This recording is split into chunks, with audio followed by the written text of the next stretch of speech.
gentlemen, welcome to Retro Warriors episode 312. As always, I'm your host, Justin Baker, and as always, I'm joined by resident old bastard Chris Saturn. I'm joined by you. Joined. Perfect start. Brilliant start. I said some word like Elmer Fudd. I can't. We have housekeeping. We do. Shit is still weird. We're still in our weird recording period. I'm going on vacation day after tomorrow. I still haven't gone.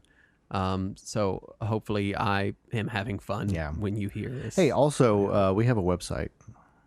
We have a website, retrowarriors.net. Yes. .net, not .com. They tried to sell me the .com, and they emailed me about it, and they were like, you want to buy this domain? And I was like, sure. And they said, well, how much will you give us? And I was like, I don't know, $5. And he goes, well, we're going to start the bidding at $3,000. And I was like, I'm the only person bidding, and I'm not going to bid that much. And really, I just wasted 3 days of this person's time emailing them about the domain. The long story short, it's .net, retrowarriors.net. We do not have retrowarriors.com. That's not us. Got links to all of our stuff except for our Redbubble, which is in our show description, where you can, if you don't want to support us on Patreon, or you just want to get cool Retro Warriors merch, you can kick us a few bucks on Redbubble and get some stickers and t-shirts. If only someone who maintained our website could put a link to the Redbubble. Yeah, but then I got to log into Tumblr. You logged into Tumblr? No. It's not. I've never had a Tumblr. Our website is a Tumblr, no. You own 50% of a Tumblr, Saturn. It's official. Congratulations. You know, I know HTML. I can make a website. Well, then make us a website. I don't want to. See, that's what I said. Now I have a Tumblr. Anyway, my week, I was excited. E3 happened, and Steam was like, we're doing Steam Next Fest, so we're going to have demos for all the games shown at the PC Game Show, and the Future Games Show, and all the other PC-related games shows that they had during E3. There's like 7 of them. Right. Summer Games Fest, whatever. And so I went and I downloaded like 15 demos for games that looked good. Have you played any of them? I played one of them. Oh, good. Played exactly one, and it's not even a cool indie game. It's Warhammer 40K Battle Sector. Oh. But I enjoyed it. What I always really want from Warhammer games is basically little like tiny miniatures. the tabletop game, but it's a video game and you don't have to paint or buy any miniatures. Oh, That's kind of what I'm after. Yeah. And Battle Sector is pretty much that.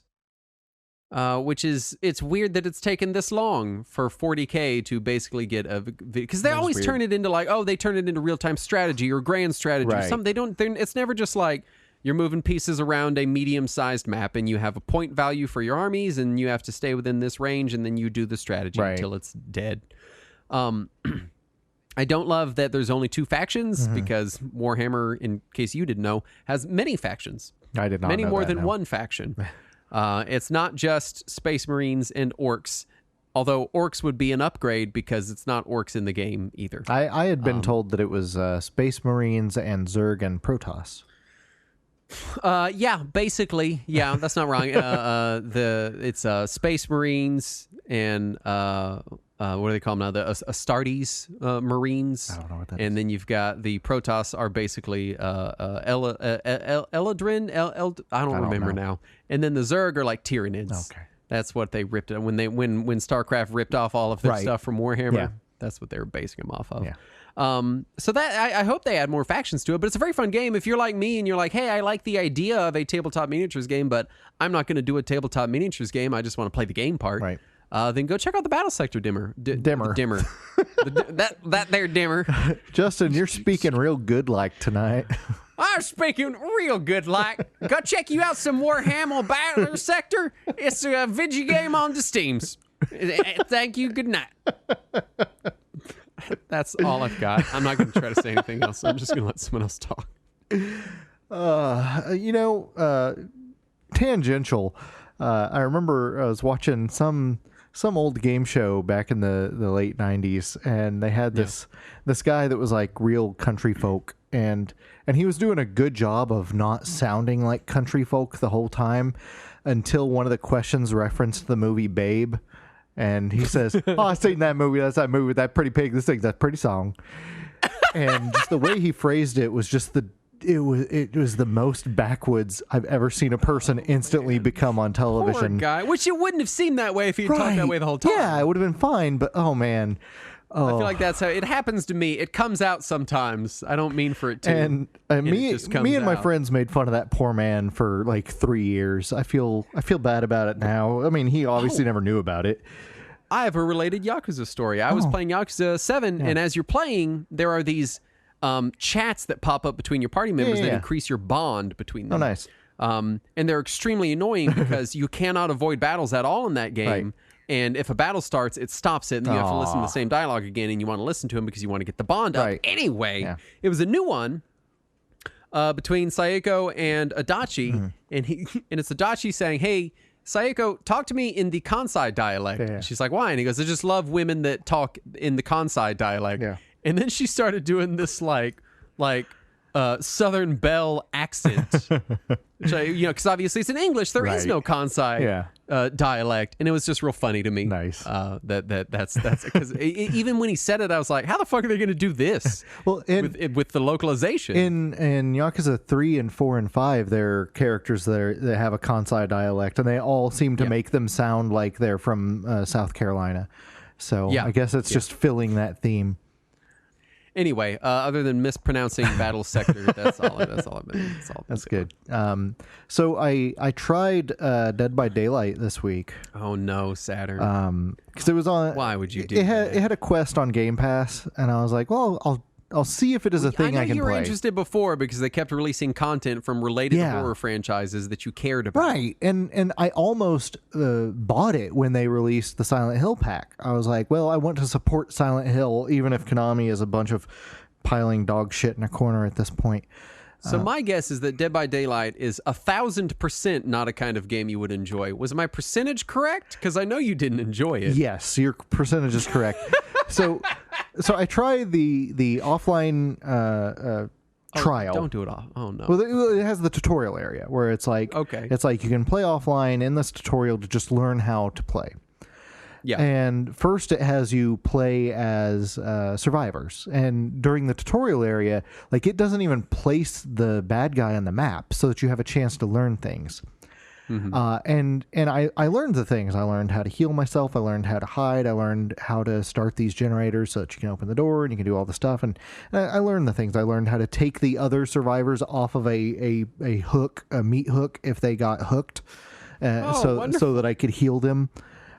Because apparently you can survive that. Just got to de-meat hook. Yeah, you just have to un-meat hook them and then like just put some Robitussin on it or something. I don't know. They're fine. Robitussin. Yeah, they're fine. It burns. And then, so I played that for a little bit, and to get the quest, you had to heal somebody twice in a real game, not in a tutorial game. Mm-hmm. But before you could do that, it also makes you play the tutorial as the bad guy, which isn't even what I needed to do. And also the bad guy plays first person and the survivors play third person. And I found I was really bad at playing as the bad guy. I could not, like even the AI bots, I couldn't keep up with them. They were running too fast. They just kept running circles around me. I couldn't figure out how to aim well enough. And it's only melee. You don't have, like there might be guns that you can get in the proper game. Right, but you didn't get there. I didn't get there. So I'm trying to melee attack in first person, things that are faster than me. And I could not do that. And I finally, like after 15 minutes of the 1 minute demo, I managed to finish the bad guy mode. And then it's like, before you play a real match, make sure you play this one bot match. And so I start the bot match and I'm like, let's see if I can heal somebody in this so that I get used to it before I play the real match. And I immediately am killed. Like almost instantly, and one of the other AI bots comes by and unmeat hooks me and tries to save me, and I'm like, okay, I got a second chance, let's go, and I'm immediately killed again. But at that point, I'm so killed that they can't even unmeat hook me, and that was You're permanently meat hooked. I was super meat hooked at that point. So at that point, I just uninstalled it from my Xbox and moved on with my day. So I am glad I did not spend money on it, is what I'm saying. Right.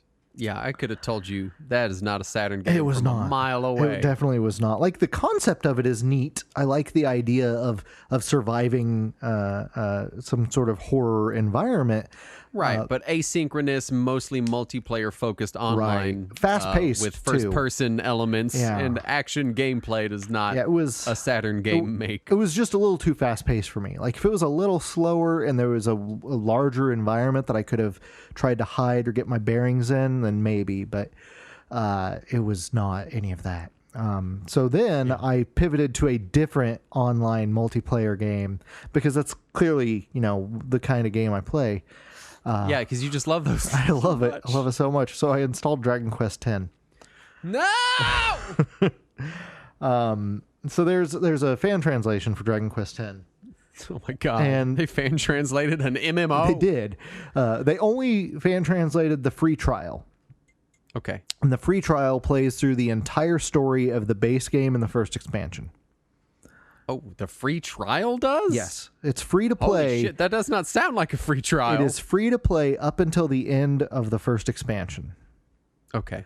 And you can play as much as you want as long as you are in the United States, Japan, or I want to say the United Kingdom. I think those are the three regions that are now available.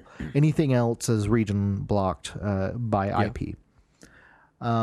So I installed the game and I installed the fan translation. And the way the fan translation works, because it is an MMO, they can't just patch the game files because then the game will recognize that the files are not correct and it won't let you connect. They've been modified. Yeah. Yeah. So instead, it uses a separate executable to do an overlay. Well, first of all, there's two of them. One of them does an overlay that just OCR reads the text that is displayed on the screen and translates it in real time. Mm-hmm. And it's okay.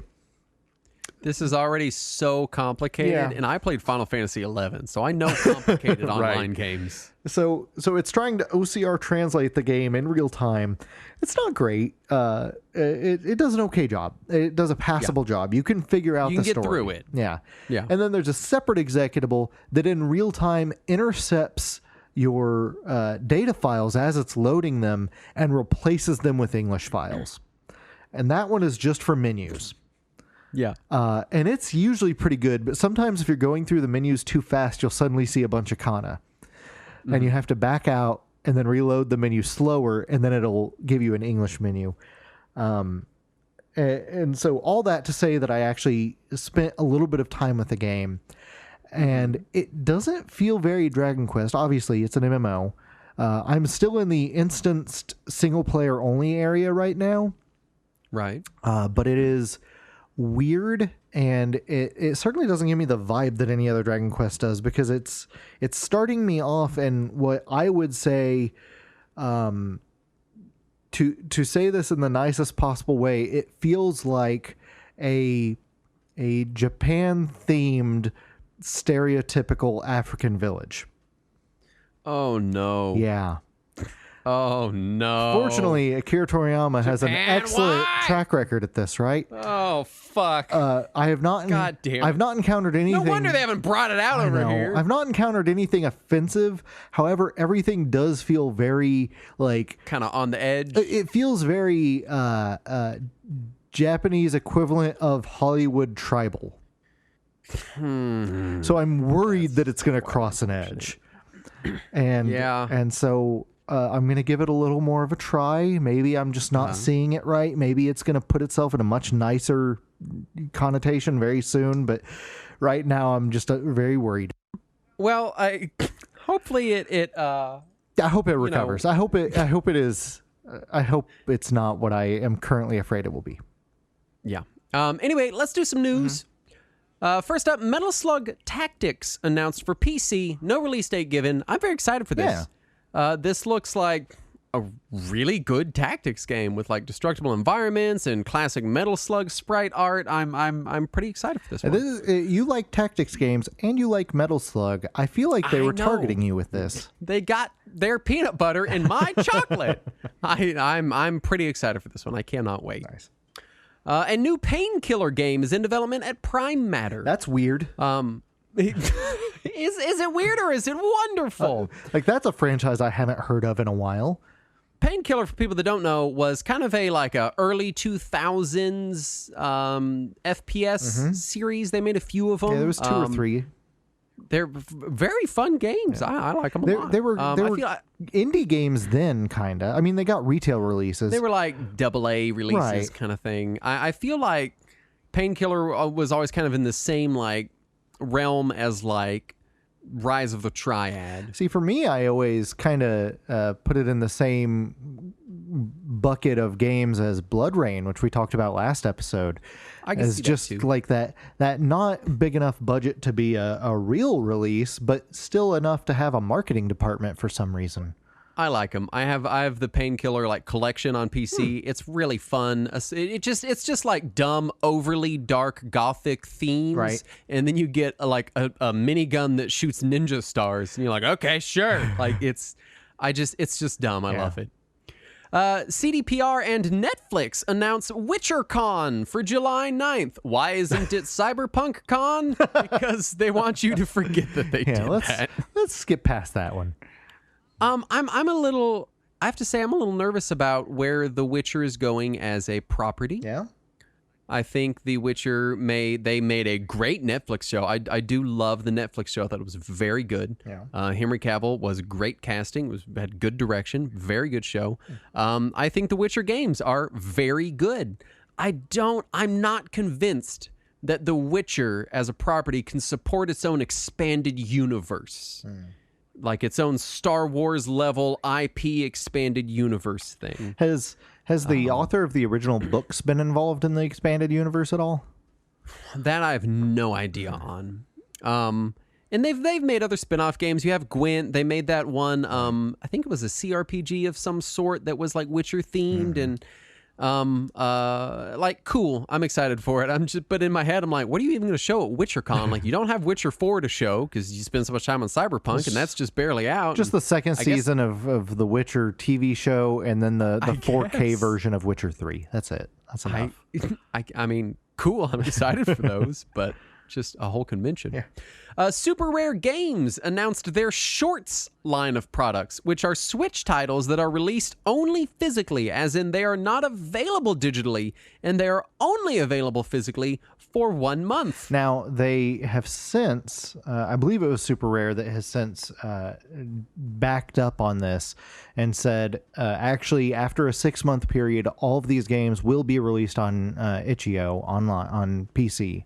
So they won't be 100% locked to these limited time physical releases, because these releases will be available for pre-order for a month and then never sold again.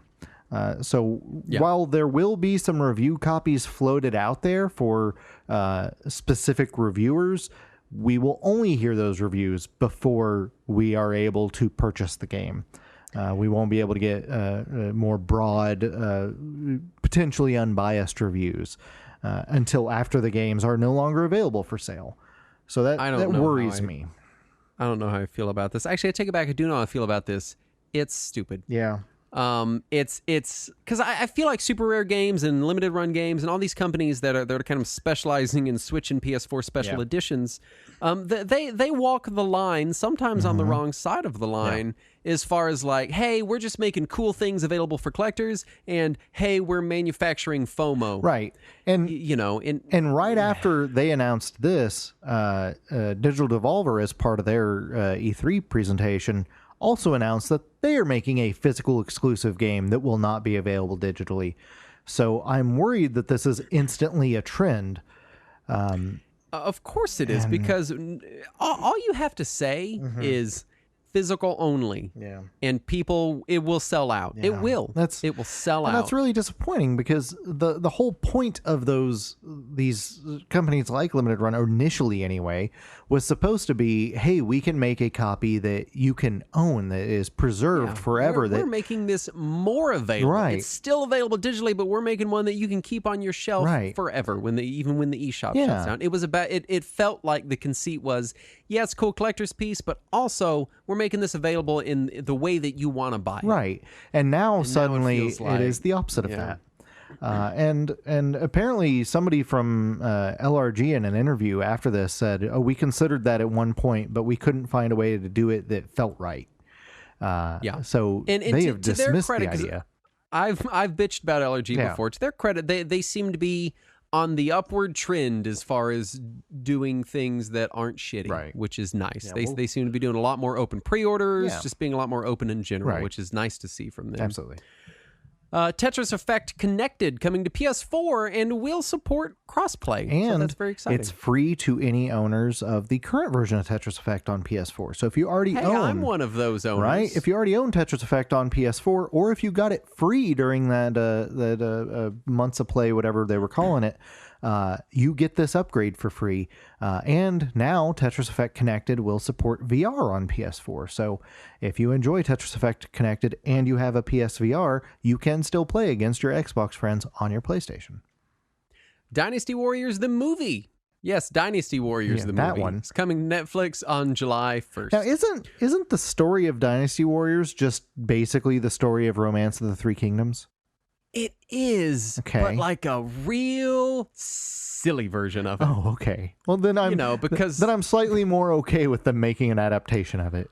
although maybe Dynasty Warriors has just gotten sillier over the years. Possibly. The earlier games were pretty somber. Well, that first when one you was a think of it. fighting game, wasn't it? I never played the first one. I thought it was hack and slash like all the rest of them. I thought the first one on PS1 was a one-on-one fighting game, and then the second one Might have was been. I've never inexplicably played a it. hack and slash. I started on 3. Yeah. So I'm excited for this. I watched the trailer. It looks real dumb. Nice. I can't wait. Because I was like, how are they going to tone down the like ridiculousness? They don't. Nice. They don't tone it down at all. They're like, people are like hurling spears across 5-mile long fields that go through 50 guys. Like I'm Perfect. I'm fucking ready for That it. Yes. sounds like exactly the tone that Dynasty Warriors should have. Give me wire fighting maneuvers, the movie. I'm ready. New Game Plus Expo will be broadcasting a Falcom 40th anniversary event on June 24th, 2021 for English audiences, which will have already happened by the time most people hear this. So hopefully it was good and you enjoyed it. So at first when this one was announced, I was like, well, that could be neat, but I'm not expecting anything because Falcom doesn't tend to announce anything for Western audiences. They only announce things for Japan. That's their thing. They don't like they know that they have an audience outside of Japan, but they don't cater to them. That's some other company's job. And then like the next day, NIS America went out on Twitter and was like, oh, we should watch this event. And so now I'm suddenly like, oh shit, what's going to be announced? What are they going to talk about? However, it airs at midnight my time on a Thursday night, so I am not going to be able to watch this live. Microsoft reopens Design Lab for their new Xbox controllers. Nice. I've been having a lot of fun designing controllers in Design Labs. Right. It's a good time. Yeah, I did a lot of that with the old one too. The price is still pretty in line. Yeah. I think it's $10 more than the controllers are retailing Right. for, so $69.99 instead of $59.99. Which with how many like worldwide shortages and shipping problems we're having, offering a custom controller still within a reasonable price point is pretty good. Yeah. And I think I've been designing. I've probably designed 50 of them. I've been taking screenshots, being like, I'm going to buy one, but I don't even know how I'm going to decide at this point. I'd always told myself I wanted to buy a Super Nintendo themed one when the old Design Lab was still open. And I always got it like really close to Super Nintendo colors and everything. Then I was like, well, I can't color the buttons the way I want them, so fuck it. Yeah, they don't let you do the buttons. No. Yeah, I did do a Dreamcast themed one that I liked a lot. I might go in on that one because the Xbox is the Dreamcast. Yeah, 2, it's don't Dreamcast you know? 2. Facebook to start adding advertisements to Oculus Quest games. Oh boy. Thanks, fuckers. Fucking fuckers. Fuck you. Seriously. I didn't have anything snarky, just whatever. Just what a bunch of fuckers. Data leak shows that Alan Wake Remastered and Final Fantasy VII Remake could be coming to the Epic Store. That could be neat. Yeah, I wish they were coming to not Epic Game Store. Well, apparently somebody has learned that FF7 Intergrade, I think, is the new expansion, does have a exclusivity window on PS5, and I can't remember. I can't remember if they said it was 3 or 6 months. So the original Final Fantasy VII Remake is out of exclusivity. Right. But Intergrade is not. Yeah, and that one may have renewed the previous exclusivity agreement. And I can't remember if they said it was a 3 or 6 month exclusivity window on PS5, after which time we may hear all kinds of announcements about it coming to other platforms. For sure. R-Type Final 2 developer Granzella showcased an updates roadmap for the game that confusingly culminates in the game being updated for free into R-Type Final 3. That's so weird. I'm fine with it. Whatever. Give me a free game, but that's a weird way to update a game into its own sequel. Yeah, it's one of those things where we spend so much time bitching about developers cutting things out and selling it to us separately that we're like, are you sure you want to give us a new game? You're just going to put it in? You're not going to charge us any? I mean, we will. We'll pay for it. It's, okay, yeah. Like, it feels like those rumors from back when I was in elementary and middle school where people were like, well, if you beat Super Mario Brothers really fast, it unlocks Super Mario 2. Super Mario Brothers 2. Right? Like it feels like that level of incredulousness, but it's actually something they're planning on doing. Australian Classification Board lists a rating for an unannounced Castlevania Advance collection with Konami listed as a publisher and M2 listed as a developer. Just hook it to my veins. I'm ready. I cannot tell you how excited I am for this. So ready for it. Cannot wait to play Circle of the Moon again. Okay, maybe not that one, but... It's got a card system. What more do you fucking want? The other two. I want the other two. Whatever. I'm excited for this. They're very good games. Yes. I really wish it was... I hope that it includes... It won't, but I really would like to see the DS games as well. Yeah, that would be great, but there's no way they're going to put that amount of effort into it. Yeah. New footage from Sega's upcoming Lost Judgment show a playable Sega Master System with Alex Kidd and Penguin Land, and possibly others. That's neat. I hope it has some extra games in it. That'd be neat. Anyway, let's get down to the topic at hand, or rather topics. What? Justin, don't confuse me. This episode is going to be titled, What is Retro? Because I have learned in my years of podcasting that if we just call it grab bag, people aren't going to click on it because they don't know what that means. Right. So, yes, we're going to discuss what is retro. But we're also going to talk about other things because we didn't have much time to make this episode, and here we are. And as previously noted, shit is weird. Yes. So to be clear, we didn't take listener questions for this, so you didn't miss out on submitting questions. These are just topics that we get asked about a lot, or requests that we get that don't really make a whole episode right now. And we just kind of wanted to address some of them. A lot of it is just like, a lot of them are just questions we get a lot in the Discord. Things we wanted to put answers out there for, so that when we inevitably contradict these answers later, people can call us out on it. Yes. So let's start with probably our biggest topic in the grab bag list, which is what is retro? Yeah. And is such and such game and or system retro? Right. And the answer is it at least 9 years and 3 months old? That's the rule. That's our cutoff. So we do get this one a lot, and I think it's generally meant as a what is retro within the context of your show's scope, because a lot of people are just asking because they want to know, like, hey, will you cover this PS2 game or this Xbox 360 game or whatever? Right. But we also do kind of get it phrased as sort of like, what is retro gaming to you personally, and how do you define it? And in a general, very broad, short answer way, we usually consider anything from at least 2 hardware generations ago or at least 10 plus years ago to be retro. This is absolutely not a hard rule at all. Because we covered things from the Xbox 360 era when the Xbox One was still around. So we obviously don't make this a hard and fast rule. But as just like a general sense, like when you're like, hey, Justin, you know, is the Wii U retro? I'd be like, no. If you're like, hey, is the Wii retro? I'd be like, it's getting there. Yeah. You know, just as a general how it feels. Right. But I do kind of want to talk about, like more broadly, I personally prefer and use the term classic gaming over retro gaming. Right. Because I believe Saturn, you do. That there is a general set of clear design principles that can be employed in any era of gaming. Right. And I personally consider anything to be classically designed that exhibits clear, easily identifiable gameplay elements to the player and or is designed to mimic an era when that type of more identifiable design was more heavily employed, Right. which is to say gameplay elements and design elements that are designed purposefully and out of necessity. Let me give examples, because that was a lot of words. Yeah. I would say Shovel Knight is a game that is meant to evoke a classical era of game design. Absolutely.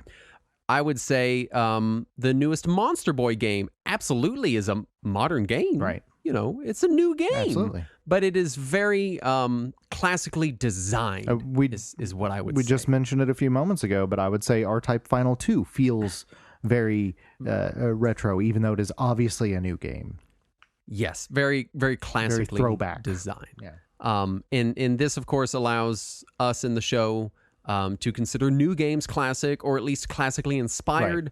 And just in a general sense, what I like, and the reason I like classic and retro gaming, is that I like design that is transparent, because that makes it easy to critique and really observe the design of a game. And I like looking. I mean, that's why we do this every couple of weeks, because we like looking at games and the design of games and the gameplay, and classically designed things put that a little bit more on display. Obviously, there are exceptions to it. Some games are designed to be opaque, but that is a part of their design intentionally. But I feel like a lot of modern gaming, there's a lot of opacity. There's a lot of, it's harder to see the gameplay systems. It's harder to see what's going on. It's harder to critique things. It's harder to look at these systems. And a lot of times you get hung up in having to talk about all these different systems separately, because they're just so big that it can get messy. Absolutely. To define that in the longest, broadest way possible. Right. Yeah, I agree with a lot of that. For me, it is much more about the design philosophy than it is about any time frame or platform threshold, because there's plenty of newer those faux retro games, like we mentioned, that feel more like classic games, and there's some forward thinking and forward reaching PS1 and PS2 era games that feel more like current games, and by that I mean the kind of gameplay where you can get so bogged down in tutorials that you still don't know how to play the game half an hour in. And that's not to say that all more modern games are bad. I love plenty of modern games. I play a ton of games on my PS4 and my Xbox Series X. I'm clearly not against modern game design. It's just not what I prefer when given the choice. I went and looked up some numbers for us just to kind of dispel some of the concepts that a lot of people have about this whole having a firm cutoff and having a firm threshold. So Silent Hill 2, Halo, Castlevania Circle of the Moon, which we mentioned earlier, Civilization 3, and Advance Wars all came out the same year. That's fucking insane to think about. Yeah, and it could be argued whether or not any of those games or all of them feel retro at this point. But I would certainly say that they don't all feel like the same era of game design. Exactly, because it's this diffusion of game design as gaming gets bigger. Right. We really have it's not about what's old and what's new. It's about what is more classically designed. Right. And what is more, modern design. Right. And they are kind of these two schools. It's things where, like, I'd really consider any roguelike to be classically designed. Right. It is a classic genre that has very classic roots in some relatively rigid definitions and gameplay systems that are easy to see and observe. And even as they see quality of life improvements and more modern mechanics added into them, they still have that basic structure of classic design. They don't that it's built around, and that gives it that feel. There are games that are modern extrapolations of the roguelike genre, but they exist concurrent with still real, hardcore, true to form roguelikes. Right, exactly. And all that said, for people listening to this, it still can hurt to hear games that released after you reached adulthood referred to as retro games or as classics. I know it hurts for me when I hear Justin refer to Dreamcast games as these classic ancient games. Came out when I was 10. Right. And I was in college buying Dreamcast games. So yeah, it does hurt, but we do have to accept that no matter how much we try to stop it, time continues to move forward. So things are going to continue getting older. Here's another terrible, terrible example I put in here because I hate us. No. So Nintendo released Zelda 2: The Adventure of Link as a part of the classic NES series on the GBA back in 2004. And at that time, all of us, everyone involved in gaming accepted, yes, that is a classic NES game. It is a true classic title. It came out in 2004 on GBA. At that point, the game was 16 years old. Here's some games that are 16 years old today. Call of Duty 2, Battlefield 2, Perfect Dark Zero, and God of War. Oh, God! The Xbox 360 is 16 years old today. And in 2004, Zelda 2, definitively classic NES. It was 16 years old. Today, the Xbox 360 is 16 years old. Yeah. So, in fact, that port of Zelda 2 on GBA is 17 years old. It is older than what we considered a classic in 2004. Yeah. So, because of that specifically, it is hard for me to ever say there should be a time frame or hardware cutoff. Because if all of those games aren't now retro, then we have to say that Zelda 2 wasn't retro then, and it fucks up everything. It just fucks it all up. So I don't want to do that. And obviously our definitions are pretty soft. Right. I would say they're very much ever-changing. Absolutely. And they should not and do not have to be your definition. Of course. Absolutely. And that's fine. You know, there are certain things that we just like, we're just going to cover mainline, brand new Nintendo games every now as and they then. Release. We're just going to, you know, because there are a lot of classic roots in Nintendo's game design and the games they release, but also we just really like it if we're being blatantly honest. You know, and it's one of those things where sometimes it's just, hey, we have a podcast. This is what we're playing right now. It's close enough, or we can find some way to relate it, and we're going to make it. We did a whole episode on Breath of the Wild when it came out. Because all of us were playing. We did like 4 episodes on the Switch and the Switch release and the Switch announcement, and also the NES Classic when it came out too. You know, and granted, the Switch is a very classically oriented system. I mean, sometimes it literally as part of its online thing, it's like, here's some NES and SNES games. Here's NES and SNES controllers to buy for it. Right. Part of it is classically designed because they're giving those things like that to us. But part of it is because Nintendo hasn't discovered what modern design is yet. Yes, because they are just dated in their day-to-day operation. I do have a request and a reminder that I would like to put out there. Retro and classic gaming is a living, breathing, ever-changing hobby. Oh, yeah, of course. And we need to include anyone who wants to be here. Absolutely. Regardless of when they were born or what they consider retro. If someone's like, oh, yeah, the Wii is so retro, don't come in there and be like, well, when I was a kid. Right. Without new blood and new interest in classic gaming as a niche industry, it will die out. Yes. And all that we'll be left with is the AAA game industry. And let's also just kill me now. Right. Let's also remember that these people coming in now who their childhood is the Wii, their childhood is the Xbox 360. Let's not dismiss that. That's still their childhood. That's still what they remember. Absolutely. Let's just supplement it, not dismiss it. Don't say, oh, that's a trash childhood. Say, oh, that's great. Let me also tell you about some things from before that. You know, give them more. I think it's also why I like calling it classic gaming, because it deviates away from talking about dates so much. Absolutely. And I realize also at this point that I've basically gone completely up my own ass, being like, welcome to our retro gaming show, which actually isn't about retro gaming. It's about classic. Like, I understand how it sounds. Don't worry. We'll make a spinoff called Classic Warriors, and 6 months in, Justin will say, well, actually, this one's about vintage gaming. Actually, it's I just like to deviate away from as much as I can. Things like, well, you got to play on original hardware. Well, if it's newer than 2000, it's not retro. Like, I try to deviate away from these hard lines because all they could possibly do is push people away. Right. That's the only reason that lines in the sand like that would even exist in the first place. Absolutely. So let's all just at least agree that we all love video games in general. Right. Absolutely. And maybe you're just here because you love video games, but you don't really love what the AAA gaming industry is doing right now. That's fine. I don't either.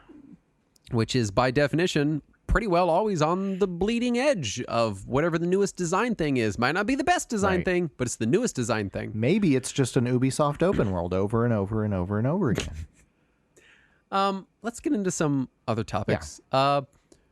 The next one is, which genres do you each like and which ones do you hate? We don't get this question specifically, but we do get questions all the time of like, hey, do you like these kinds of games? Or do you like those kinds of games? And I see a lot of times people mix up because you and I have very different tastes for video games. Yeah. I think we find a lot of common ground, but for the most part, we like different stuff. And the things we do like, we like for different reasons than one another. Yeah. And I see a lot of people, they'll like mix up which one of us likes whatever, which is fine. It's hilarious to me when people ask you about a horror game or when they, I would cry. Or when they ask me about an FPS, like none of that's going to happen. So I did just kind of want to talk briefly. And it's important for me to note that for me personally, gameplay is paramount. If the gameplay isn't present and interesting, then it rarely matters to me what other aspects of a game are good. So that said, I greatly enjoy and gravitate toward anything run and gun, hack and slash type action games. I really like action games. I still play a lot of modern first-person shooters. Yep. You know, there are a lot of modern games that I play. Yep. But anything fast-paced action, Diablo, Metal Slug, that kind of thing. Doom 2016. Doom 2016. I love Doom 2016. Yeah. I do like RPGs, but they have to have a good combat system. Yeah. It needs to be something that is interesting and fun and that I like engaging with. Yeah. Because mindlessness will make me turn a game off. I like action RPGs a lot. You know, I like the Diablo and Diablo clone family of action RPGs quite a bit.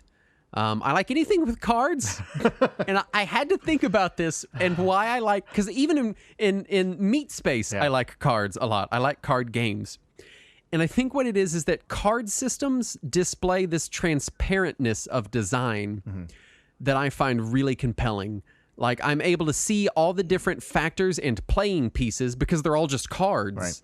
I can see them all at once and move them around how I want and understand them better than something like kind of a slightly more hidden like gameplay system or RPG system. So I really like that. I like strategy games, strategy RPGs, tactics games, RTS, grand strategy, civilization building, anything like that. I like a lot of simulation strategy games. I like sort of like soft simulation strategy games like SimCity. It's kind of similar to my love of card games. Strategy games are usually very heavily based on seeing and manipulating my playing pieces first, and then everything else is secondary. I like roguelikes and roguelites, which I've maintained and continue to maintain are the arcade games of the RPG genre. I can see that. And I like chore games. Harvest Moon, Animal Crossing, Rune Factory. I don't really care. As much as I was just talking about how I don't like it being mindless, if the mindless thing I'm doing is picking turnips or brushing my horse, then I will do it for hours. I'm going to judge you for it. Love it. Stardew Valley, so good. Before I get into the ones I don't enjoy, I'll let you go ahead with your preferred genres. So you mentioned that that gameplay is paramount for you, and I can absolutely understand that. I love good gameplay, and good gameplay can save a game that I might otherwise dislike. That said, I can look past mediocre gameplay if a game is charming enough. I also can look past mediocre gameplay if a game can make me feel powerful enough. Like if a game really breaks itself open to let me just easily win, I will look past mediocre gameplay. Yeah. So that said, the things that I tend to gravitate towards, obviously JRPGs is something that I have talked about ad nauseum on this show. Falling block puzzle games, I probably don't talk about as much, but I absolutely love them and will play any falling block puzzle game given to me. 2D platformers I tend to go towards, and a lot of them, even the ones that are very skill-based, I still find myself enjoying for some reason. I don't know why. That's the one genre of game where I will play skill-based games. I guess that's the one skill set that I have learned in video games, and my hands will not learn any other. There you go. I love the search action genre that is more commonly referred to as Metroidvanias. Yes. Just because Yes. I enjoy exploration. I really enjoy being able to go back to a previous area after I am overpowered, which again fits into that feeling of becoming a god. I'm a big fan of horror games, which is the opposite of that because it wants you to feel very weak the entire game. But I enjoy the idea of survival and being scared the whole time, especially when it is a horror game that is not as heavily focused on the action. When it is more psychological horror, that is absolutely my style. But I will play any horror game and judge them harshly when they are bad. I like classic style simulators, which fits in for me a lot of the stuff that you put in under strategy because I rarely employ much strategy in them.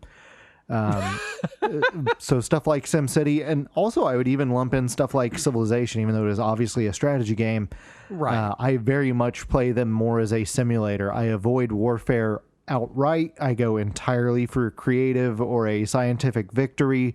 I try to make friends with everyone on the board and get the largest country I can make. So I play them very differently than you, but I still end up enjoying them. Kind of more kingdom builder style for right, you. Yeah, definitely. Which is still within the realm of those games. Absolutely, yeah. Which is wonderful. Right. I enjoy anything with metafiction. I will play genres I absolutely hate if it's got good metafiction going on. If it will break out of the game and make me feel like there is someone standing behind me while I am playing it, I am there. A good example there is Doki Doki Literature Club, which is a genre that I typically do not enjoy, which is visual novel dating sim. That's not my style. I don't want that. Yeah. But make the game crash to desktop and make me wonder if it's corrupted my operating system, and I'm there. I'm all about it. And really, I will play anything with a sense of humor. I have found that if a game is funny or at least, I won't even say if it tries to be funny, because some of them try to be funny and really fail and fall on their face. But if a game has a good sense of humor and can carry a joke, I will put up with the worst fucking gameplay just to see the end of their punchline. Right. As far as stuff I don't enjoy, I don't enjoy point and click adventure games. Yeah.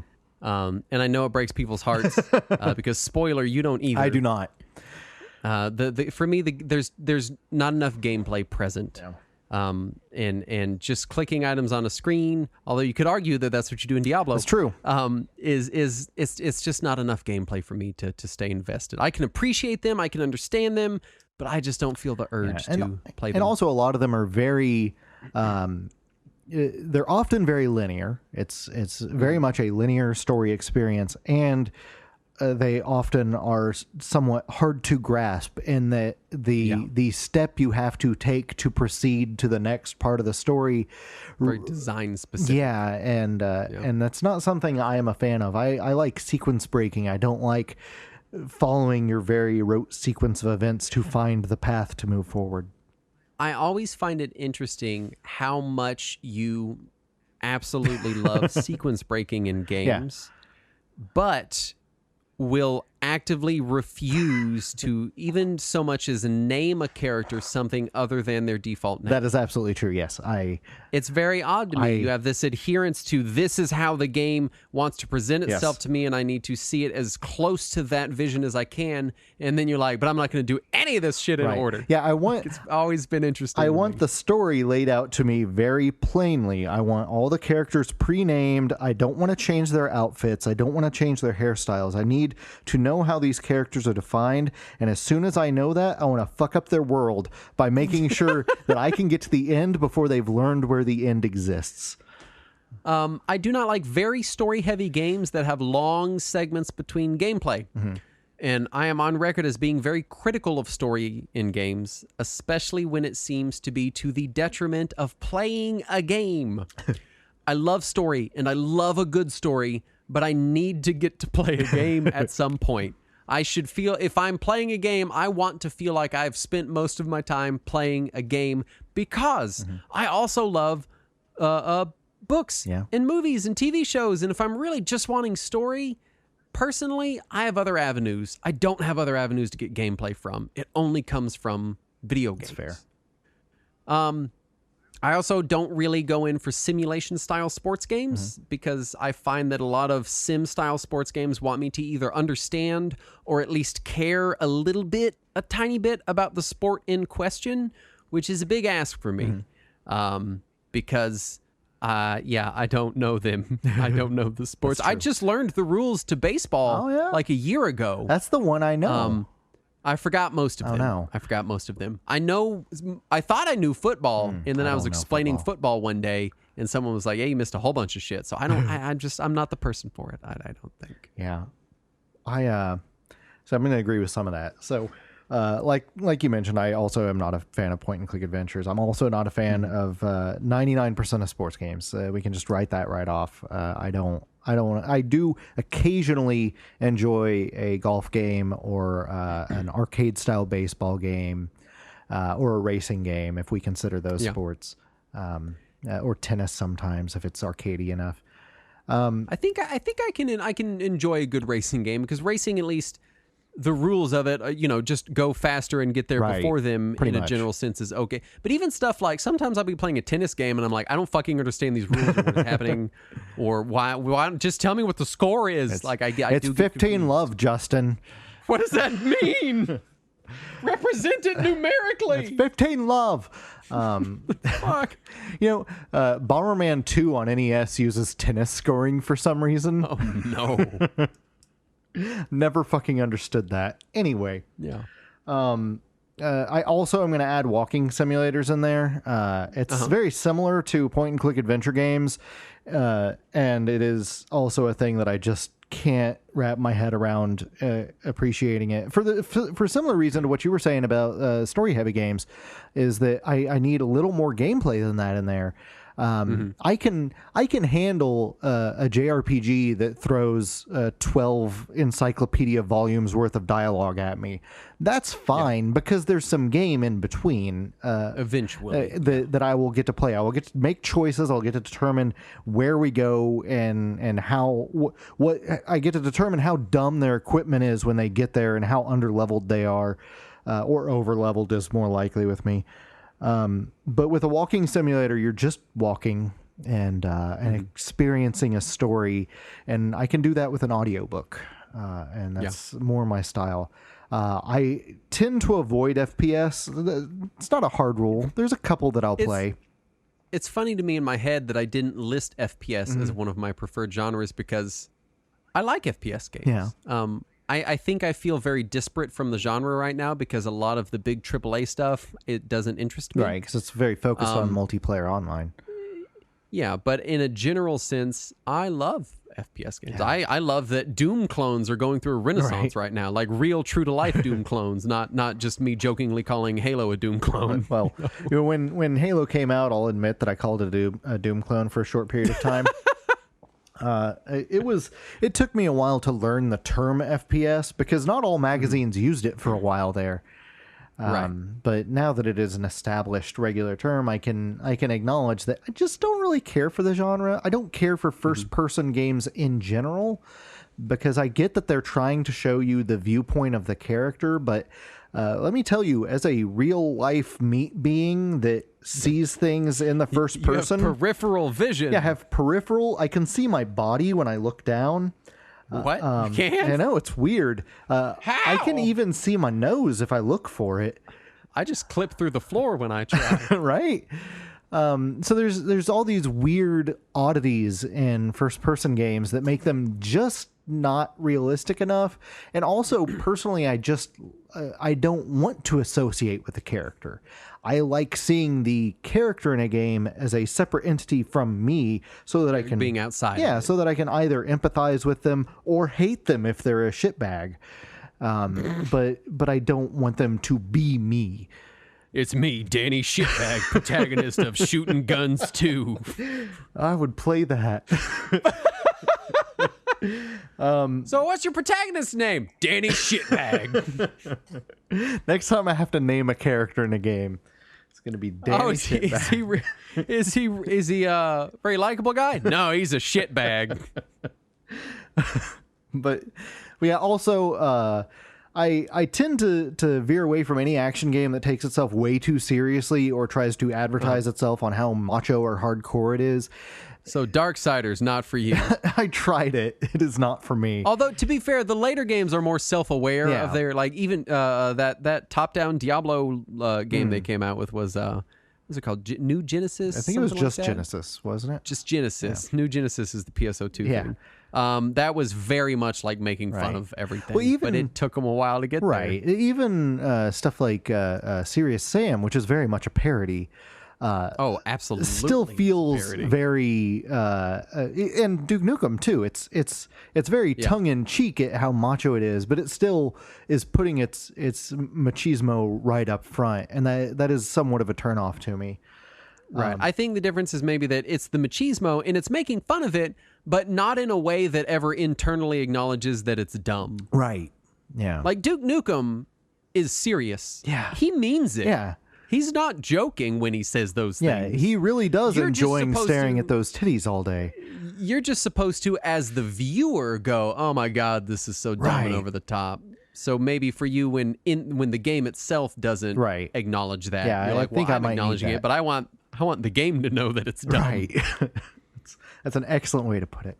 But also, real quickly, just any games that are online focused, I tend to veer away from, despite the fact that I mentioned 2 that I was playing this week. And also most multiplayer that isn't couch focused, I have a really hard time getting into it. Any time that I am playing, even with friends that are on the other side of the world, I tend to get anxious real quick when they are not in the room with me. I need people sitting on the couch with me if I'm going to play hours and hours of Mario Kart. The next question is one we get asked pretty frequently. We even got it asked on our actual write-in show, and I think our answer is probably the same, but I'm trying to give a more definitive one this time. And it is, what is your favorite game of all time? Chess Master 3D. That's mine too. Excellent. Next question. Booger Man. A pick and flick adventure. Man, what a great subtitle that was. What is your favorite game of all time? This is hard because, like we said on our write-in show, we can have more favorite series and genres. Or if you said, "Hey, what's your favorite game on this system?" I can do that. Yeah. I did try to write down, just in general, games that I really love a lot, and I'm just going to give a big list and just call that answer. Animal Crossing, Harvest Moon. The Halo games, basically all of them, Half-Life 2, Metroid Zero Mission, Mario 3, Super Mario World, Company of Heroes, and Dawn of War are some of my favorite RTS games. Monster Hunter, whole franchise, fucking love them. Didn't love World, so I guess all the franchise except World. I love strategy RPGs, Fire Emblem Awakening, Tactics Advance, Tactics Ogre, all wonderful. Some of my favorite games of all time. The Guardian Legend, we just covered that. One of my favorite games, absolutely of all time. And I could just list things forever. But then eventually the list just turns into stuff that's real good. Yeah. And I don't want to do that, but that's just a big list of things that I really like. Right. Yeah. I'm with you. I don't have a single game. So I just wrote down series that I like. And even if you asked me of these, which is my favorite game in that series, it's going to vary by day. So here are the series that tend to top my list. Dragon Quest, anything by Falcom, but especially Ys and Legend of Heroes, Resident Evil, Silent Hill, mostly the older Resident Evils. The newer ones are fine. But Silent Hill, Final Fantasy, Mario, Zelda, Castlevania, Mega Man, Metroid, Gradius, Bomberman, Wonder Boy, and then I was afraid I went too far, so I just stopped there. Yeah. I don't know if I said it. Metroid Zero Mission was on You did. You did say that. And what a great game that is. I'm going to say it again because it's so good. Yeah. And some days it's my favorite Metroid.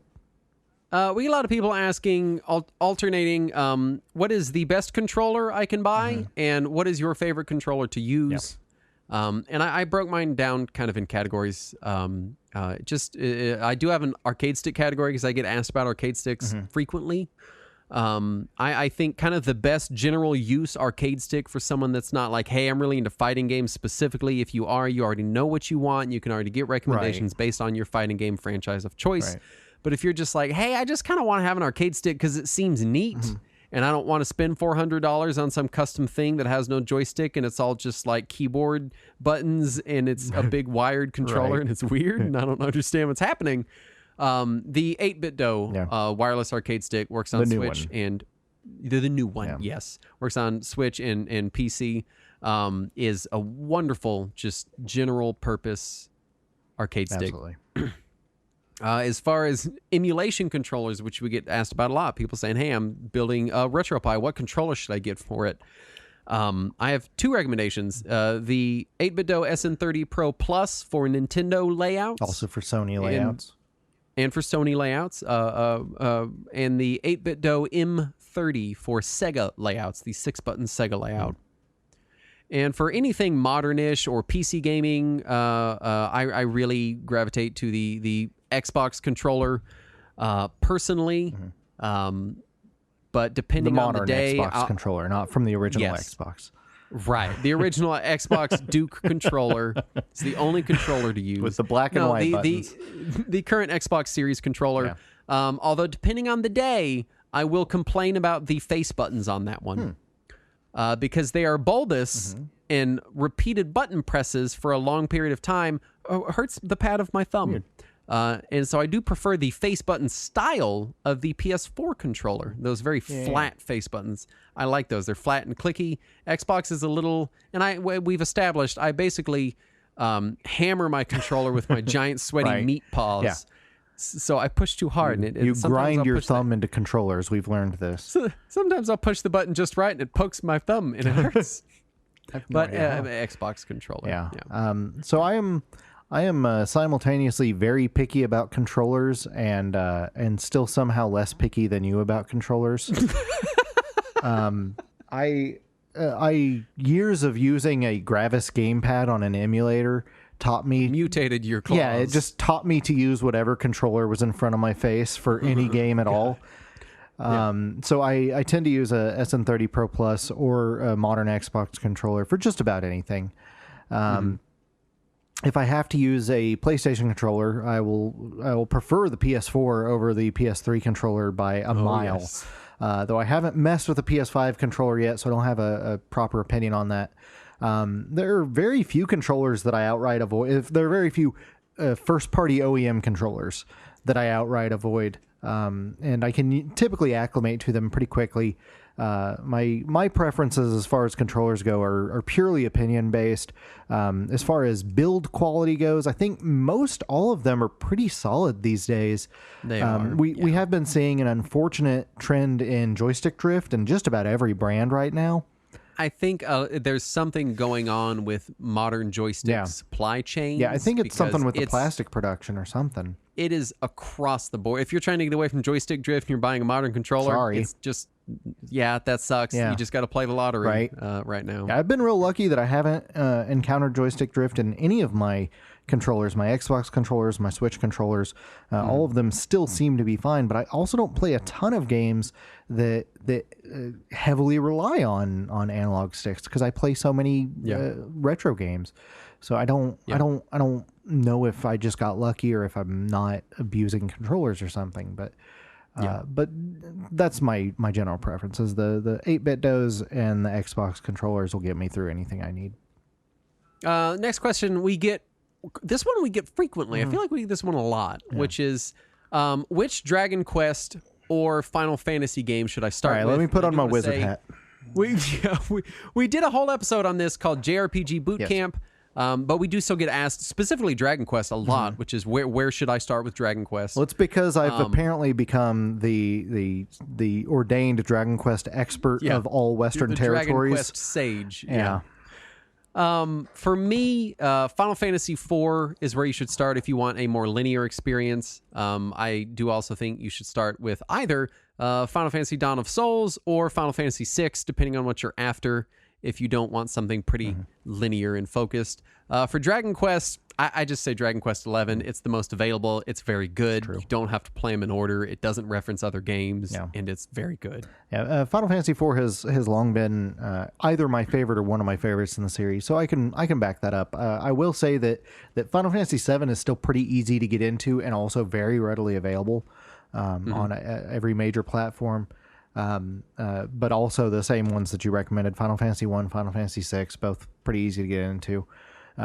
If you're looking for something more modern, Final Fantasy 15 still plays great. I enjoyed it. It does not play like a Final Fantasy though, so if you enjoyed it and think that it will let you enjoy the rest of the series, you will be confused. It does have a lot of nods and references to the rest of the series, so maybe it'll give you a preview of what you're getting into, but it's not going to show you the gameplay at all. As far as Dragon Quest goes, the standing recommendation from the Dragon Quest community is generally Dragon Quest 8 or 11 are the easiest to get into. 8 is getting pricey on 3DS unless you just buy it digital. Then it's the same price it's always been. Why Dragon Quest? It's apparently close to $100 on 3DS. Holy shit! Yeah. And Dragon Quest 11 is readily available on multiple platforms. And it's on Game Pass if you have an Xbox or a PC. It's on Game Pass even if you don't have an Xbox or PC. That's true, but then you wouldn't be able to use it. Yeah, well, all right. If we're going to be all weird about it, yeah. One that isn't always recommended, but I personally recommend is Dragon Quest 7, which is on 3DS, and if you hate yourself, on PlayStation 1. And the reason I recommend it, even for new players, even though it's a bit thicker and chunkier than those others, is that it's made up of just dozens of little bite-sized adventures, and it doesn't introduce its more advanced mechanics until over a dozen hours into the game. So you've played all these little teeny tiny Dragon Quest games by the time it starts getting more complicated on you. So now 7 on 3DS current market price is $78, but it's available digitally on 3DS. So yes. So if you don't mind buying and digital, what is Dragon Quest 8 on 3DS is listing at oh my god, $126 for no fucking reason. The PS2 version is $25. Yeah.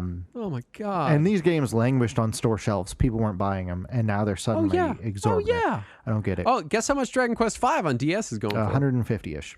Complete in box, $200. Oh, it's over 200 now. Okay, and 86 cents. Yeah, it's since Dragon Quest. Well, first since the hero appeared in Smash Brothers, the Dragon Quest series has gotten very expensive, especially the ones on Nintendo platforms.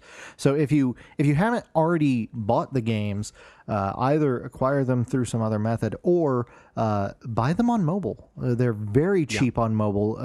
You can get 1 through 6 and 8, and 1 through 6 all play great. 8 plays okay, but has a shitty frame rate. Like, it's so bad I can tell the frame rate is bad. And that's saying something. That is saying something. So maybe not 8 on mobile. Maybe try to get it digital on 3DS or find a PS2 copy. But the others, the mobile ports of 1 through 6 are fine. They're perfectly playable, and because they're turn-based, it's not a big chore to play them on a smartphone. The next question is, I mean, we are obviously a retro game focused podcast. Wait, you record a lot this? of people. What? You record this? Yeah, it's from my own personal log. Oh, okay, good. Which is available on the internet. I wouldn't want you to let someone else hear it. Which is, should I get video game console X or video game console Y? And the answer is always, and will always be, get what has the games you want to play already on the system. Don't get it just because the game is announced. Oh god, don't get it because the previous game in the series was on the previous system. Right. Get the system that has the games you want to play right now, actively already on there. I fell for that on the PS4 when they announced Silent Hills. Yeah. Also, if you play games online, get what your friends have. Yeah. And it feels silly having such a simple answer, but that's anytime we get asked, like, should I get this? Should I get the new PS5 or the Series X? Which one's better? Doesn't matter which one's better.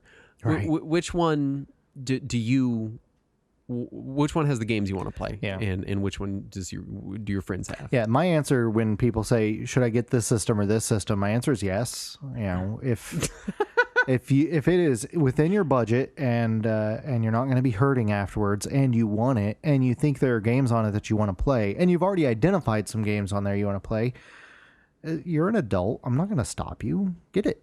Play it. I'll stop you. No, Justin will stop you. And I'll stop you. You're going to have to run over Justin with a car. But then buy whatever you want. Wouldn't be my first rodeo. Yeah. So I skipped a question. Let me go back. Oh. What podcasts do you guys listen to, and do you recommend any other retro gaming YouTube channels or podcasts? I included YouTube channels for you, Saturn. Thank you. Because we really just get asked about podcasts. Yeah, and I don't really listen to podcasts, so sorry about that. I listen to, these are the four I listen to probably the most in descending order from how much I listen to them. My number one most listened to show is GM Word of the Week. Mm-hmm. And every week they talk about the history and etymology of a term or just a word or an idea or something. Like one episode they did all about shellac. And that's all it was. It was just about shellac, its properties, its history, where the word comes from. And then they always relate it back to tabletop gaming, which is how I found the show. But really, you don't need to have ever even played a tabletop game to just listen to it because it's a cool history and etymology podcast. Nice. I listen to So Very Wrong About Games, which is my current preferred tabletop board game podcast. And I like it because they talk very specifically about games designs, and they do it really fast. So they'll cover like 30 games, and they're like, this is what I thought about this game, and this, and then they go. We fail at that. I listen... The probably the biggest like modern game podcast I listen to is the PC Gamer Show, which is hosted by a person named James Davenport, who's the editor-in-chief at PC Gamer. PC Gamer is still a video game magazine running in America. It's one of the last few ones that exist, and one of the oldest ones. And they just do a really good show. I like them a lot, and I like listening to it. It reminds me a lot of like the old One Up podcasts, which were very influential for me. And then I do listen to Acts of the Blood God pretty regularly, which is done by Kat Bailey and Nadia Oxford, previously of usgamer.net. They've had a very successful Patreon. They seem to be they seem now have the ability to just do the show on their own. I almost never agree with them on anything they say. But I like listening to them because they're very knowledgeable. And for as much as I don't like play tons of RPGs, I love talking about them and listening to others talk about them and being present for the conversation. I hear Talking Wizards and Cinema Rogues are both pretty good.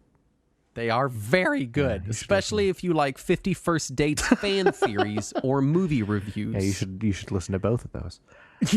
No, I watch. I don't tend to listen to podcasts. I if I'm in the car, often my radio is just off and I am listening to nothing.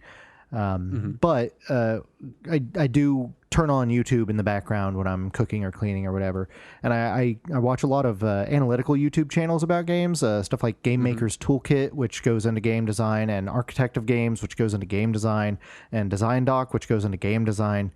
But they all break it down in different ways and just look at mechanics and how they affect the player and how they affect the broader game and how some games do it poorly and some games do it well. And it's, I often disagree with them because frequently they'll just say that Dark Souls is the best game ever and nothing else gets close. But you do have this very specific bone to pick with Dark Souls fans. I do. You're just like ready to grind this axe, and I'm always like, why is he always so? No one even really talks about Dark Souls in our server. Right. I would because I love it. But we don't really even bring it, and you're always just like, and then Dark Souls. Right, it's because of stuff like this, where it's not obviously just these channels, and I watch a lot of stuff, but you'll frequently encounter people that are like, when you look at the greatest games ever made, like, for example, Dark Souls, and I'm like, oh, hold on, calm down, sir, take it down a notch. But no, also one I've been watching a lot lately is called Daryl Talks Games, and it's basically video games mixed with psychology, and I love that kind of stuff. And there's a ton more that are like that are very if you watch any of those, I'm sure you'll get recommendations for any of the ones I'm also thinking of. But I just like the ones that break down the design and analytics and structure of them more than ones that are just reviews or really what we do on the show is just talk about our own personal experiences and feelings with games. Yeah. I like to see the opposite side of the coin talked about when I am absorbing it.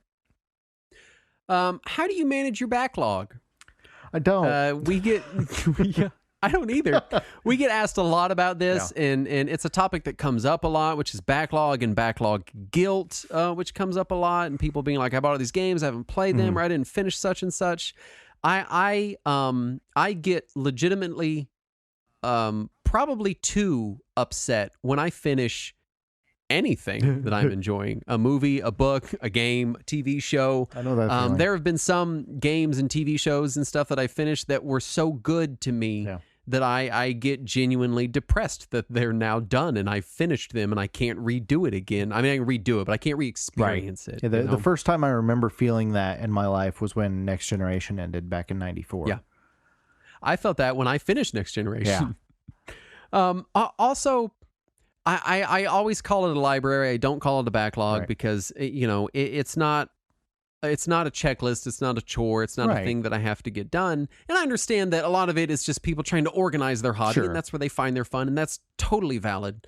But I'll pick up a game, play 2 hours of it, quit it for 5 years, and then come back and randomly finish it. I finished the first half of Final Fantasy VI, and then stopped for 2 years, and then we did an episode on it, and then I went right back to it and finished the rest of the game. I have no idea how you can do that. I can't do it.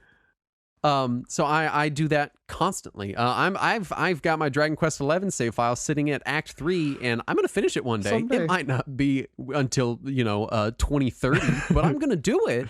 It's gonna happen. I just don't know when. Nothing is sadder to me than imagining my library of games being filled with experiences I've already had. Right. I like the idea of having a library that is stuff that's still exciting and new, and I'm things I've never experienced before just sitting here. Right. Some people call it hoarding. I call it a library. Right. Yeah. I don't mind if I have a bunch of things I've already experienced because I'm the kind of person that does like to go back and replay things regularly. And I do like to rewatch things that I enjoy. That said, when I finish playing a game, I just kind of look through my stuff to see what I'm in the mood for. I don't have any specific order or structure. Sometimes if I'm playing something big, because I have a really hard time playing multiple things at once without getting distracted and dropping one of them. So if I am playing one thing and there are other things that come up that I want to play, I kind of form a mental list in my head of, these are the games. A short list. Yeah, these are the games I will get to when I finish this. And I don't even put those in any specific order. I just kind of think like, what's different from the kind of game that I just played, or which one am I more in the mood for? Which one can I knock out quickly so that I can wrap up the rest of them? But there's not like a list. When it comes to feeling guilty about all the games that I have finally come to terms with the fact that I don't at all feel guilty about it. It feels to me like previous generations, you would see guys have their study where they have like mini leather-bound books lined up on shelves, and they haven't read half of them, and the ones they have read, half of them they didn't care for, but they keep them because it looks good on the shelf. You can actually, there's a service where you can buy books by the foot, just to fill those shelves. So, and that's my new service called Games by the Foot. How many copies of Madden would you like, sir? All right, I got 15 feet of games coming your way. You're gonna get 30 copies of Pro Evolution Soccer 2016. Oh no! But yeah, that's how I've come to grasp my game library. Is it's just like that. It's just like all those leather-bound books guys used to have. Only mine are copies of Zelda and Legacy of the Wizard. Yeah, which these days are worth more than those leather-bound apparently, books, that's the weirdest shit. Fuck you, tradition. Finally, we get asked a lot, digital or physical? And this is an ongoing, I don't want to call it a battle in our Discord, but it comes up a lot. Right. And obviously, a physical game is a game that you own that, for the most part, you can play for forever as long as your system works. Right. Personally, any game that I know I'm going to always want to have in my system, I will buy it digitally. Especially if it's a portable. Like on the Switch, I bought Animal Crossing digitally because I am going to play a ton of it, and it is a filler game for me. If I just finish some other game, I'm gonna go play Animal Crossing for 10 minutes. Any game that I'm gonna like play and then put up and then be done with and then maybe come back to it or just be done with it in general, I'll buy physical. Yeah. You know, Dragon Quest 11, I got physical because I played through the 2 acts, and then I was like, all right, I'm done. It goes back in the library for now. Yeah. I don't need it constantly at my fingertips. Right. I do generally buy compilations physical for the most, or digital for the most part, because I like just having lots and lots and lots of games always present on my system. That's fair. But that's just my preference. Yeah. Whenever possible, I will try to get physical, if for no other reason than I like to fill up those shelves. I like to have many shelves full of video games. But the market is shifting. The world is shifting on that. The physical copies are getting increasingly hard to justify due to environmental impact, and also storage and data connections and storage medium are becoming cheaper and more available in most parts of the world. Mm-hmm. So I don't like the concept that cloud gaming is the future, but we might not have a choice eventually. Yeah, I don't think we get to pick on that one. I think that battle was lost years ago. I think eventually we're going to have to come to terms with that we are going to move more towards digital or cloud-based. I do like owning a thing, but for me, it's almost more about preservation than it is about filling up the shelves, though I really do like filling up shelves. And I want to make sure that the games are preserved, but also I have a really hard time wrapping my head around the value of a digital purchase sometimes, because often a digital purchased copy is completely indistinguishable from a pirated copy. So my brain has a hard time justifying that one of those is worth money and the other one is worth no money. I've noticed that for items that I can get DRM free. So items that I can truly own a digital copy of. So like music on Bandcamp. I buy a bunch of music on Bandcamp because I own that music. They give it to me, the FLAC files. They're like, here you go. Here's your music you bought. GOG is DRM free. Yeah, and it's a little bit easier to swallow that one just because you know that you're getting that permanent downloadable copy if you so choose. What I've realized is if I knew that my digital purchase was mine to own rights free and that I could make some, cold storage copy of it somewhere where the storefront ever shut down, that's my preferred method to digital or physical is rights free digital. I will always pick that over physical. I won't, but it is. I'll pick it over physical and regular DRM'd digital. So my choices are, DRM free digital, and then probably physical, and then digital right behind that. Yeah, I will go physical first, just because I like to have a thing. But I will go DRM digital or DRM free digital way before I buy something from anywhere else. Yeah. Anyway, kind of a weird question to end on, but that's all that we came up with for our vacation grab bag episode. And if you have other questions for us, show up on our Discord channel and ask us, and we will answer it.